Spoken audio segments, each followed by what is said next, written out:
On behalf of the country, I want to express a heartfelt thanks to Presidents Nixon, Ford, Carter, and Mrs. Carter for undertaking this sad mission. Their presence in Cairo will express to the Egyptian people the depth of America's grief and sorrow at the loss of a great leader and a beloved friend. Today, the American people stand beside the Egyptian people, the people of a new nation with the people of an ancient land, people of the West with the people of the East. We stand together in mourning the loss of Anwar Sadat and rededicating ourselves to the cause for which he so willingly gave his life. There are moments in history when the martyrdom of a single life can symbolize all that's wrong with an age and all that is right about humanity.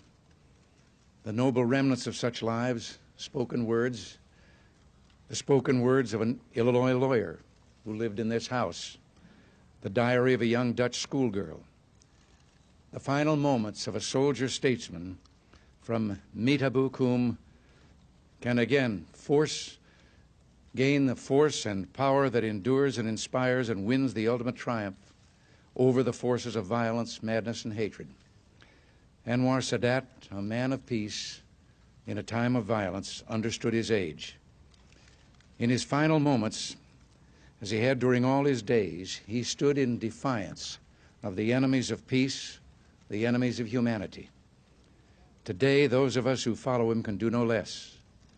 And so, to those who rejoice in the death of Anwar Sadat, to those who seek to set class against class, nation against nation, people against people, those who would choose violence over brotherhood and who prefer war over peace, let us stand in defiance.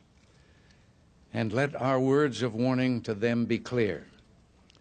In life, you feared Anwar Sadat, but in death you must fear him more, for the memory of this good and brave man will vanquish you. The meaning of his life and the cause for which he stood will endure and triumph. Not too long ago, he was asked in an interview if he didn't fear the possibility of the kind of violence that has now just taken his life. And he said, "I will not die 1 hour before God decides it is time for me to go." Again, a heartfelt thank you to these men here, these three who are making this mission in behalf of our country.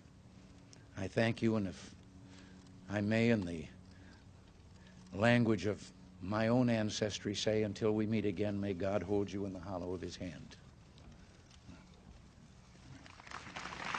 Thank you,